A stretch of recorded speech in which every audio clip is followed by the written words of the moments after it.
우리 함께 한 목소리로 고백합니다. 인생의 벽 앞에서 하나님을 기억합니다. 한 번 더 고백합니다. 인생의 벽 앞에서 하나님을 기억합니다. 고대 바벨로니아에서는요, 그게 마을과 도시에 의사가 없으면 환자들을 데리고 장터로 나온다고 합니다. 그러면 장터에 환자가 그렇게 앉아 있으면 그 장터에 온 사람, 지나가는 사람들이 환자에게 묻는 거예요. 어디가 아프세요? 어떻게 아프세요? 그럼 환자가 제가 이번에는 이렇게 아픕니다. 그러면 그 질문을 한 사람이 그 이야기를 듣고 자기가 그 증상이 있었거나 그 병이 있었는데 나았던 경험을 이야기해 주는 거예요.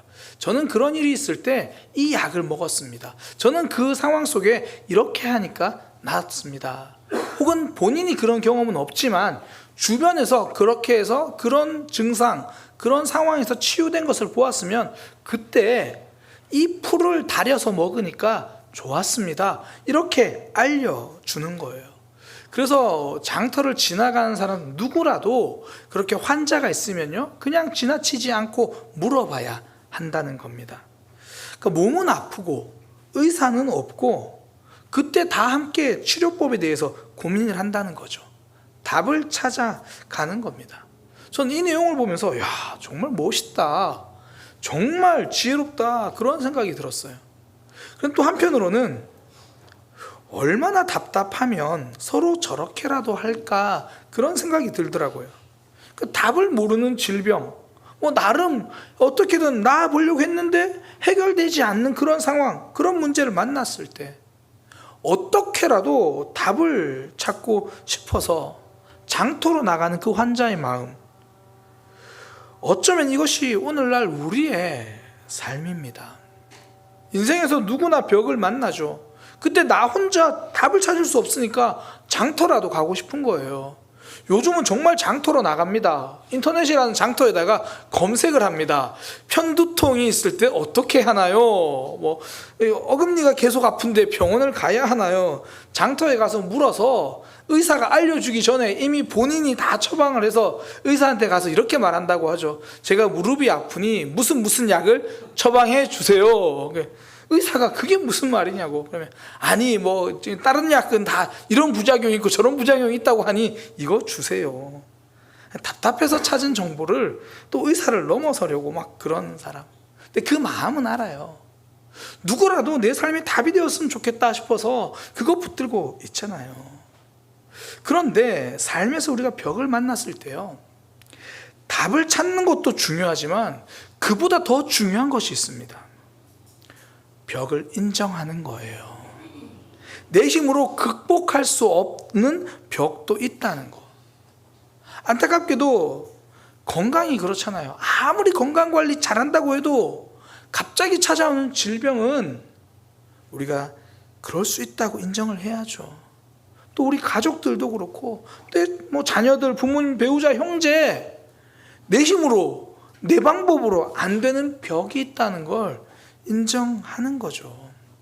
이게 그 벽 속에서 답을 찾는 것보다 더 중요한 답입니다. 복음서에 보면요, 예수님께 나와서 엎드린 사람들의 공통점이 뭐냐면 내 한계를 인정한 사람들이에요. 로마 군인의 장교였던 백부장이 예수님을 찾아온 것도, 나는 로마의 장교, 백부장, 그런 지위가 있지만 내 힘으로 내 하인의 질병조차 어떻게 할 수 없다는 그 한계를 인정한 거죠. 부자면서 잘 나가던 세리장 삭개오가 예수님 얼굴 보겠다고 나무 위에 올라간 것도 내 지위가, 내 재산이 내 삶을 어찌할 수 없구나, 그 한계를 받아들인 거죠.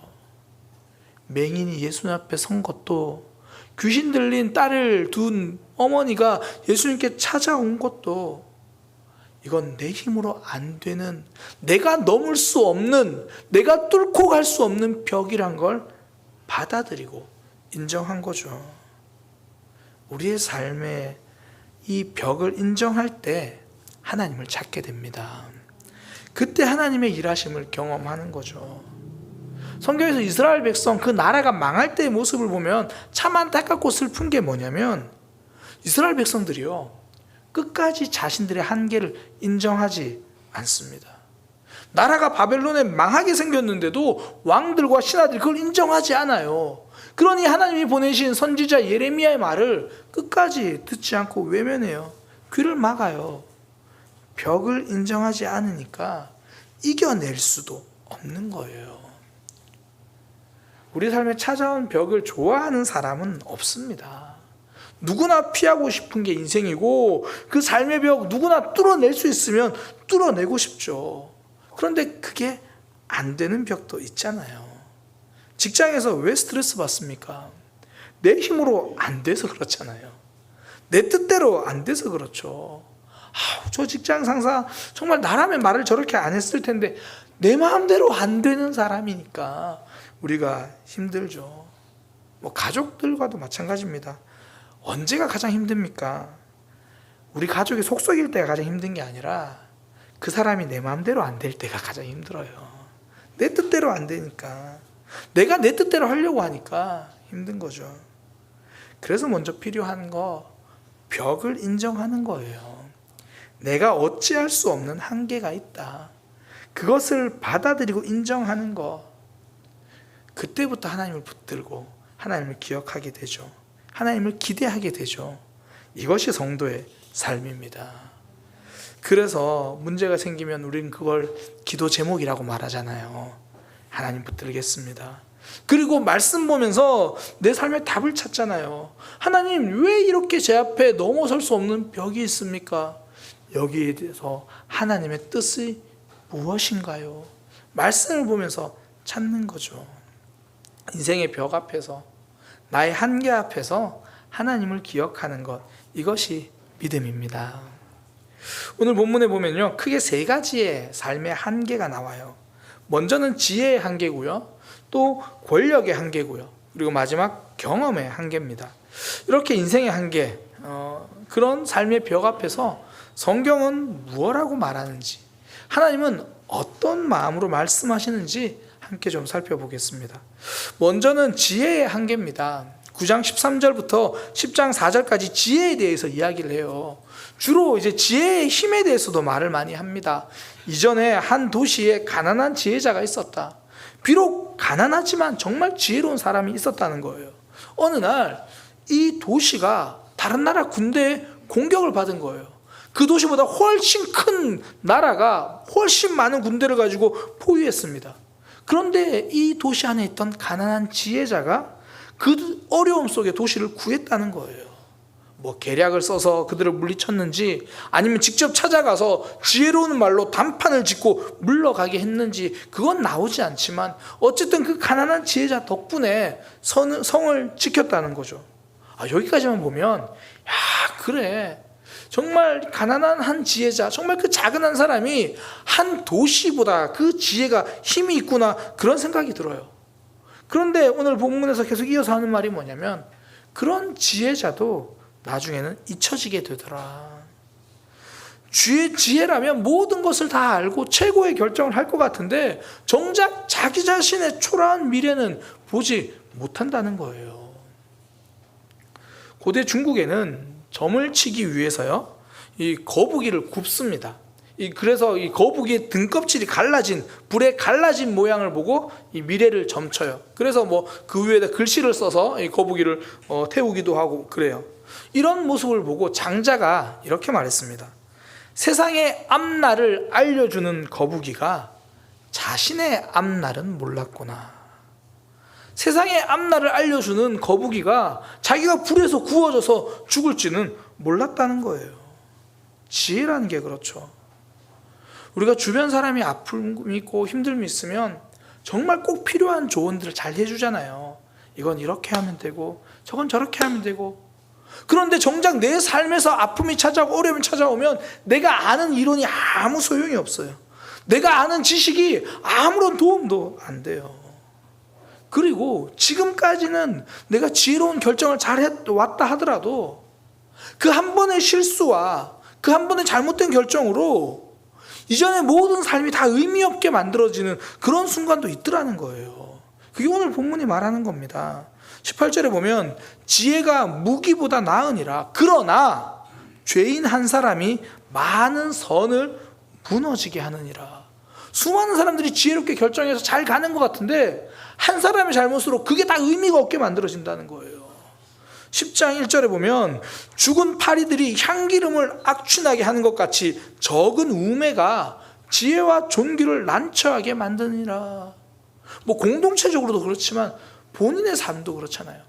지금까지 열심히 살고 나름 최선을 다해서 결정하려고 했는데 한 가지 그 실수, 그 잘못 결정한 것 때문에 지금까지 내 삶이 다 물거품처럼 되는 그런 경험들이 있더라는 거예요. 그러니까 죽은 파리 한 마리가 그 향기름 전체를 못 쓰게 만드는 것처럼 가끔씩 그런 경우 있지 않을까요? 교회에서 식사하겠다고 이만큼 국을 끓였어요. 그런데 거기에 고기만 들어가면 좋겠는데 바퀴벌레 한 마리가 쭉 들어있어요. 그러면 아유 뭐 한 마리인데 뭐 이거 건져내고 먹지, 그러지 못하잖아요. 그 작은 한 마리 때문에 결국 다 표정들 보니까 안 버리시나 봐요. 버리잖아요. 버려주세요. 버리잖아요. 그것처럼 한 가지 어려움 때문에, 한 가지 실수 때문에 어쩌면 내 삶이 송두리째 흔들리는 그런 경험들. 실제로 우리 주변에 보면 뭐 부동산 투자나 주식을 하다가 어려움을 겪는 사람들의 모습을 보면 그래요. 처음에 작게 투자하고 한두 번 투자할 때 돈을 벌기도 했거든요. 그러다 보니까 이제 제대로 해보자. 그 제대로 했다가 제대로 망하죠. 그럼 보면 아우 그래 왜 욕심을 내서, 아니요, 지금까지는 지혜롭게 잘했어요. 그 사람도 그렇게 망하려고 한 게 아니거든요. 역사적 가정을 해보자고요. 그렇게 제대로 투자해서 제대로 대박 났으면 주변 사람들 부럽다 다 그럴걸요. 근데 단지 그 한 번의 실수가 내 모든 삶을 힘들게 만들잖아요. 이전에 내가 잘해왔던 삶조차도 무가치하게 여겨지게 만들잖아요. 이게 지혜의 한계입니다. 아무리 지금까지 지혜로웠다고 한들, 아니 어쩌면 우리 삶의 근본적인 한계죠. 내가 아무리 잘하려고 해도 내가 다 모르는 일이 있고 내가 다 안 되는 일이 있죠. 근데 세상은 그 파리 한 마리로 평가해요. 그 파리 한 마리가 모든 걸 다 엉망으로 만들었잖아. 너 그 한 번의 실수를 했으니까 모든 게 다 엉망이 되었잖아. 세상은 외면합니다. 그때 하나님은 품어주세요. 예수님을 3년간 따라다녔던 베드로가요, 정작 예수님이 십자가 고난 받으실 때 부인하잖아요. 3번이나. 성경에서 3번 부인했다는 건 작정을 했다는 거예요. 그런 베드로를 예수님은 찾아가시죠. 베드로가 예수님을 부인하는 그 순간 따라다녔던 그 3년이 허망하게 무너짐에도 불구하고 예수님은 다시 사랑하십니다. 잘못된 결정, 실수한 결정을 한 베드로, 예수님은 그래도 사랑하십니다. 베드로만 특별히 사랑하신 게 아니라 누가복음에 보면 엠마오로 가는 2 제자가 나오죠. 예수님이 죽으셨다는 걸 알고 그동안 예수님 따라가던 그 사람들이 예수님 따라 예루살렘까지 왔는데 이제 모든 거 포기하고 터덜터덜 그렇게 엠마오로 가는 거예요. 그때 예수님이 그 터덜터덜 힘없이 걷는 축 처진 어깨로 걸어가는 그들과 함께 걸어가시잖아요. 절망의 길 함께 걸어가면서 그들의 마음을 회복시켜 주십니다. 조금 더 기다렸어야 하는데, 조금 더 견뎠어야 하는데 잘못된 결정으로 있어야 할 자리를 떠나는 그들까지도 예수님은 그래도 사랑하십니다. 이게 성경이 우리에게 주는 답이에요. 아무리 지혜로운 사람도 한 번 잘못된 결정을 할 수 있다, 아니 큰 실수를 할 수 있다. 세상은 그때 그래서 외면하는 거죠. 잘못했지, 그래서 빵점이야. 실수했지, 그래서 외면이야. 그런데 하나님은 실수했네, 그래도 사랑이야. 잘못 결정했구나, 그래도 사랑이야. 성도는 이 그래도의 사랑을 받아들이는 사람입니다. 나의 지난 실수 그래도 사랑해 주신 하나님, 그 사랑 받아들이니 나도 내 주변의 지체들을 보면서 그래도 사랑하는 거죠. 우리 요즘 우리 삶을 보면요, 조금만 돌아보면 전부 다 엠마오를 향해 걸어가는 사람들 굉장히 많이 보입니다.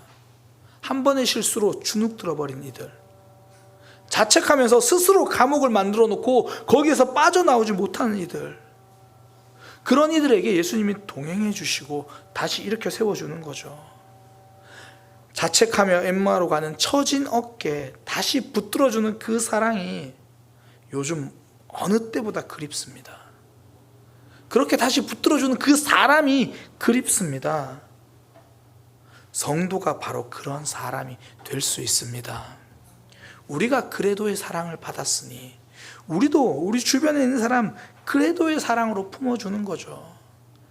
세상은 아무리 지혜로운 사람도 그 한 번의 실수로 모든 것이 무너진다고 말할 때 성도는 그 한계를 인정하고 그래도 사랑하시는 하나님을 나도 받아들이고 우리 주변에도 그래도의 사랑을 하는 거죠.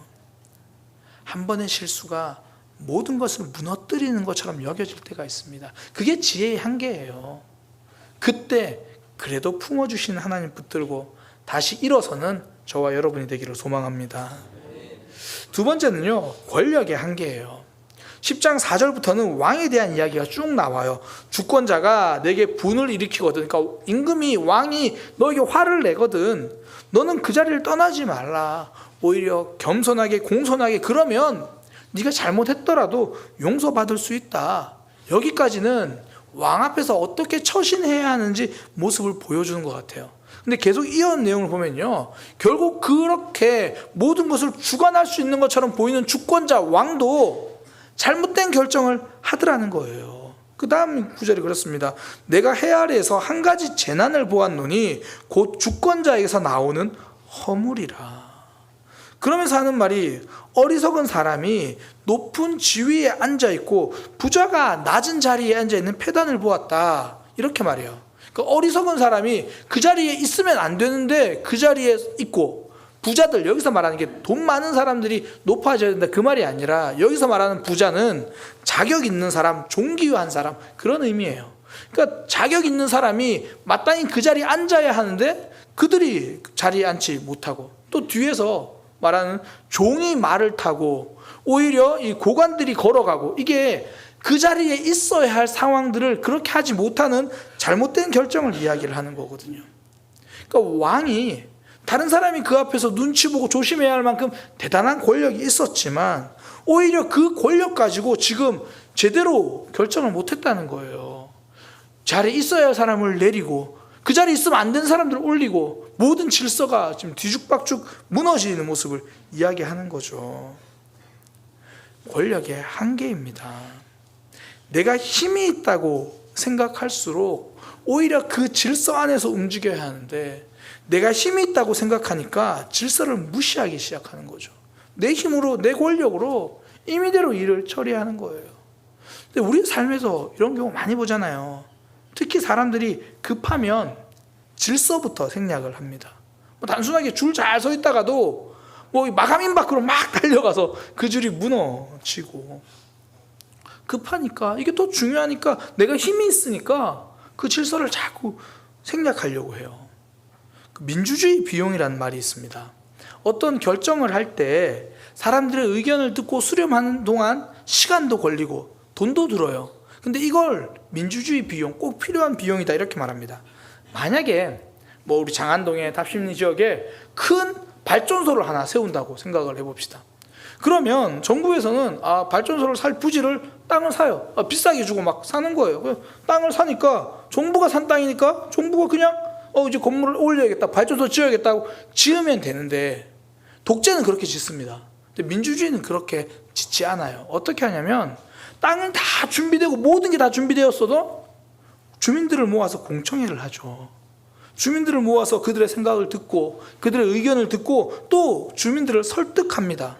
그렇게 1년, 2년 그 시간을 보내요. 그래서 설득되면 좋지만 끝까지 주민들이 설득되지 않을 때도 있습니다. 그러면 그 시간 괜히 허비했네, 그 돈 괜히 허비했네, 그게 아니라 그때 들어가는 시간과 비용을 민주주의 비용이라고 말하는 거예요. 그렇게 해서 한 마음이 되면 좋지만 그렇지 않더라도 그 상대방을 존중해 주는 것, 조급한 마음이 들어도 그 절차를 기다리는 것, 이 과정을 통해 서로의 마음을 알아가고 서로를 이해해 가는 거죠. 이게 왕들에게만 필요한 게 아니에요. 질서를 지키고 기다리는 것 왕들에게만 필요한 게 아니라 우리가 가정이나 직장이나 어디서든지 누구나 이 질서를 따라야 하죠. 보통 그런 경우 있잖아요. 이거 우리 부모님이 알면 반대하실까 봐 몰래 하는 거, 반대할 일일 거라고 생각될수록 꼭 말해야 되는 일이거든요. 이거 우리 남편이 알면 안 되니까 이거 몰래 하자. 남편이 반대할 일이면 당연히 더 이야기해서 설득해야죠. 그게 질서거든요. 이 정도는 내가 할 수 있다고 질서를 무시하는 순간 스스로 자꾸 고립되기 시작해요. 오늘 본문에 등장하는 왕도 소설적 상상으로 저는 그런 생각이 들어요. 처음부터 이렇게 어리석지는 않았을 수도 있다. 처음에는 절차대로 질서대로 일을 처리하고 따랐을 거예요. 그 과정에서 신하들이라는 사람들이, 대신들이라는 사람들이 계속 반대하고, 또 반대도 들어보니까 맞는 말이면 괜찮은데 그냥 자기들 이권 때문에 막 반대하고, 그러니까 이제 왕이 몰라 앞으로 내가 의논 안 할 거야. 그러니 또 대신들이 왜 의논 안 하냐고 막 그러고, 그래서 안 되겠다. 똑똑한 애들은 다 쫓아내고 이제 내 말 잘 듣는 어리석은 애들만 다 세워놓고, 그러니까 나중엔 스스로 고립되고 엉뚱한 결정을 해버리고, 내가 질서를 무시하니까 결국 내 삶이 무너지더라는 거예요. 요즘은 이제 유튜브 알고리즘이라는 게 이런 거죠. 유튜브를 보면 자꾸 보다 보면 옆에 다른 영상들이 뜨는데 내 생각에는 비슷한 영상들이 자꾸 떠요. 왜냐하면 그 유튜브 알고리즘으로 자꾸 추천을 하거든요. 문득 궁금한 게, 제 설교를 우리 많이 보면 알고리즘으로 뭐가 뜨는지를 모르겠어요. 혹시 알고리즘에 돈 많이 버는 방법이 뜨면 이거 제가 심각한 건데, 그러니까 그렇게 자꾸 내가 원하는 것 그냥 그것만 따라가니까 스스로 고립된다고요. 이 고립을 벗어나는 방법이 질서를 따르는 거예요. 불편하고 힘들고 기다리는 그 시간이 내 마음을 지킵니다. 내 삶을 지키는 거예요. 우리가 주일마다 매주 규칙적으로 예배를 드리는 이유가 여기 있습니다. 내 생각, 죄의 생각에 갇혀있지 않고 다시 하나님의 뜻을 붙드는 시간이 되는 거죠. 살다 보면 내 능력, 내 힘으로 안 되는 일들을 만나요. 그러면 우리는 그거 억지로 돌파해보려고 하다가 질서를 생략해버리고 싶은 마음이 들거든요. 그때 이건 내가 할 수 없는 한계구나, 내 힘, 내 권력의 한계구나 인정하면서 그 질서를 따라 살아가는 것, 이것이 하나님께서 우리에게 알려주시는 마음이죠. 우리 하나님 질서의 하나님이시잖아요. 그러니 지금 내가 뚫어내려는 내 욕심 내려놓고 하나님이 질서에 따라 일하실 거야, 그거 기다리는 거죠. 때로는 불편할 수 있고요, 때로는 느릴 수 있습니다. 그러나 안전할 수 있습니다. 질서 안에서 기다릴 줄 아는 삶, 이것이 내 힘의 한계를 인정하는 거고 하나님을 기대하는 거죠. 이것이 성숙입니다. 마지막 세 번째는 경험의 한계예요. 8절부터 11절까지는 경험의 한계를 알려줍니다. 8절에 보면 함정을 파는 자는 거기 빠질 것이요 담을 허는 자는 뱀에게 물리리라. 돌을 떠내는 자는 그로 말미암아 상할 것이요 나무들을 쪼개는 자는 그로 말미암아 위험을 당하리라. 이게 함정이라고 번역이 돼 있어가지고 남을 해롭게 하려는 사람은 자기가 당할 거다, 그렇게 그런 뉘앙스로 느껴지는데 원어 자체는 이 구덩이에요. 구덩이. 그러니까 땅을 파는 사람은 오히려 거기에 빠질 수도 있고, 담을 허는 사람은 거기에 있는 뱀에 물릴 수도 있고, 돌을 떼는 사람, 그러니까 석수장이들은 그것 때문에 다칠 수도 있고, 나무하는 사람은 그것 때문에 다칠 수도 있다. 그러니까 내가 익숙하게 하는 일들 때문에 오히려 실수할 수 있고 다칠 수 있다는 거죠. 그러니까 이충대 집사님도 페인트 칠 하다가 잘못 벗어날 수도 있다는 거예요. 원숭이도 나무에서 떨어질 때가 있다는 그 이야기입니다. 지금까지 내가 잘해왔던 경험, 그 경험도 한계가 있다. 사람이 기르던 닭이 그 사람 손에 잡혀서 먹히는 이유가요, 그 닭의 경험 때문이에요. 이제껏 먹이 주던 저 손이 내 닭 모가지를 비틀 줄은 몰랐거든요. 지금까지 내가 경험한 것, 그것만 의지하니까 무너지는 거죠. 장자에 보면 화살 잡는 원숭이 이야기가 나옵니다. 한날은 임금이 강에 배를 띄우고 원숭이가 많은 숲을 유람을 해요. 그러니까 왕을 호위하는 많은 사람들, 또 그렇게 함께 배를 타고 많은 배들이 지나가니까 원숭이가 숲에서 그 많은 배를 보고 놀라서 혼비백산 도망을 갑니다. 그렇게 이제 사람들이 그런 모습을 보면서 좋아하고, 아, 원숭이 많네, 그러고 있는데, 그 중에 유독 원숭이 한 마리가 그냥 어디 가지도 않고 왕을 내려다보면서 굉장히 오만하게 그냥 그러고 있는 거예요. 왜? 느낌이 꼭 그런 느낌이죠. 네가 뭐 나를 어떻게 하겠냐, 막 그렇게 비웃는 것처럼 보이니까 왕이 괜히 화가 난 겁니다. 그래서 옆에 있는 신하들한테, 야, 이제 내 화살을 가져와라. 그래가지고 화살을 가지고 원숭이를 쏘았는데 그 원숭이가 화살을 잡아버린 거예요. 그 왕이 화가 나잖아요. 그래서 뭐라 그러냐면 옆에 호위하는 많은 그 병사들한테 일제히 사격을 명령합니다. 그러니 원숭이가 피할 수 없죠. 잡을 수 없죠. 결국 죽어요. 그 원숭이가 죽은 이유는요, 화살을 못 잡아서가 아니라 화살 잡는 재주가 있었기 때문입니다. 지금까지 화살 한두 발 정도 우습게 잡아내던 그 경험 때문에 결국 죽게 된 거예요. 어제 성공한 경험 끝까지 붙들고 있으면 오늘 죽는 겁니다. 우리의 삶이 그래요. 내가 익숙하고 편한 것, 편하니까 계속 그 자리에 머물려고 하는데, 그렇게 머물러 있는 우리를 사람들은 변화되지 못하고 변질되고 있다고 말하는 겁니다. 내 경험에 머물러 있는 순간 자꾸 새로움과 멀어지는 거예요. 성경에 보면 자신의 경험 의지하다가 죽을 뻔한 사람이 등장합니다. 이게 나만 장군이거든요. 그가 나병에 걸렸어요. 나병은 자기 힘으로 안 되는 벽을 만난 거잖아요. 그때 자기가 전쟁에서 잡아온 한 소녀가 이렇게 말해요. 우리 주인님이 이스라엘에 있는 선지자 앞에 섰다면 그 나병도 나을 텐데, 이 말을 듣고는 자신의 경험과 생각을 처음에 내려놓아요. 그래? 그러면 내가 이스라엘로 한번 가보겠다. 한 나라의 국방부 장관인 나만 장군이 한 어린 소녀의 이야기를 듣고 이스라엘로 가요. 근데 문제는 뭐냐면, 그렇게 선지자 앞, 엘리사의 집 앞까지 도착을 했는데 본인 생각에는 엘리사가 나와서 직접 기도도 해주고 뭔가 대단한 퍼포먼스를 할 줄 알았는데 엘리사가 나와보지도 않는 거예요. 하인을 보내가지고 요단강에서 그냥 7번 씻으라는데요. 이때부터 이제 나만이 화가 나기 시작하는 거죠. 성경에 보면 나만이 이렇게 말합니다. 나만이 노하여 물러가며 이르되, 그리고 굉장히 중요한 말을 하죠. 내 생각에는 그가 내게로 나와 서서 그의 하나님 여호와의 이름을 부르고 뭐 손을 부위에 흔들어서 나병을 고칠까 생각했다. 그럼 또 자기 생각을 이야기해요. 다메섹 강, 우리나라에 있는 그 강 아바나와 바르발은 이스라엘에 있는 모든 강보다 더 좋은 강 아니냐. 차라리 거기 가서 씻지. 내가 무슨 요단강이란 강에 씻으려고 내가 여기까지 왔냐. 내가 목욕물이 없어서 여기 왔냐. 어쩌면 틀린 말은 하나도 없어요. 다 그의 경험으로 보면 다 맞는 말이에요. 근데 끝까지 그의 경험을 따라갔으면 그는 나병으로 죽었습니다. 우리의 삶의 경험 중요합니다.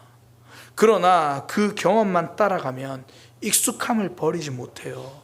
새로운 삶을 시작할 수 없습니다. 이번에 훈련학교를 한 분 중에 그런 이야기를 하더라고요. 훈련학교 익숙하지 않은데 하는 이유, 새로운 삶을 시작하기 위해서입니다. 내 경험을 내려놓을 때 경험보다 크게 일하시는 하나님을 만나는 거예요. 아브라함이 익숙함을 떠나 말씀 따라 갔을 때 우상장수 아들이 믿음의 조상이 되는 경험을 하는 겁니다. 저는 우리 모두가, 또 우리 사랑의 교회가 하나님이 주시는 꿈을 함께 꾸고 달려가는 삶이 되기를 소망합니다. 그러려면 우리의 경험에 갇혀 있는 것이 아니라 내 경험의 한계를 인정하고, 이것 붙들고 있으면 위험해진다, 이것 붙들고 있으면 다친다, 이것 붙들고 있으면 아픔과 힘듦이 온다는 걸 받아들이고 새로운 삶을 향해 가는 거죠. 제가 앞서 훈련학교 하나님을 경험하는 사람 말씀을 드렸는데요. 그걸 하면서 또 한 분이 이런 얘기를 하더라고요. 내용을 쭉 읽어보고 이제 해보니까 다 아는 내용이에요. 그런데 한과 한과 따라가다 보니까 내용은 다 아는 내용인데 그동안 내가 얼마나 하나님을 신뢰하지 않았는지, 내가 얼마나 믿음이 적었는지를 발견하게 돼요. 그 내용 자체는 하나님을 믿고 하나님이 하시는 말씀대로 순종하고 따라가야 된다. 내용 다 아는 내용이에요. 근데 한과 한과 지내보니까 내 모습은 그렇지 못했다는 것을 발견하게 되는 거죠. 사실 저는 그 말에 100% 공감했어요. 제가 그렇더라고요. 전부 다 아는 내용인데 하나하나 보면서 저는 그렇게 살지 않는 모습이었다는 걸 발견하게 됩니다. 왜 그렇습니까?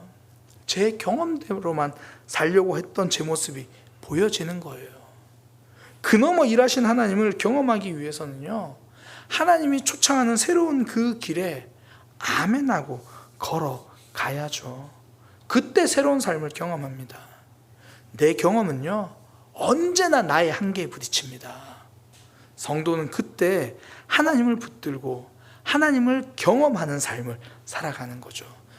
나의 경험이 아니라 하나님이 일하시는 경험, 하나님을 경험하는 삶. 오늘 전도서는 말씀을 통해서 우리에게 3가지 한계를 알려주십니다. 내 지혜의 한계. 지금까지 정말 잘했을 수 있지만 그 한 번 실수로 모든 것이 무너질 것 같은 그런 상황 속에 하나님은 너 왜 그랬냐 그렇지 않고 그래도 사랑해 주시잖아요.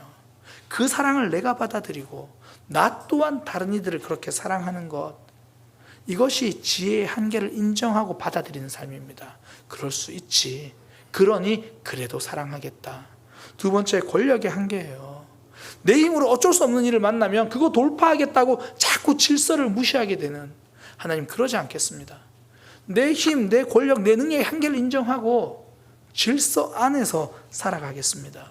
마지막, 내 경험 따라가더니 그렇게 평소에 잘 익숙하게 하던 일에서도 아픔을 겪는 것처럼 나의 경험, 그 한계에 머무르지 않고 하나님을 붙들고 살아가겠습니다.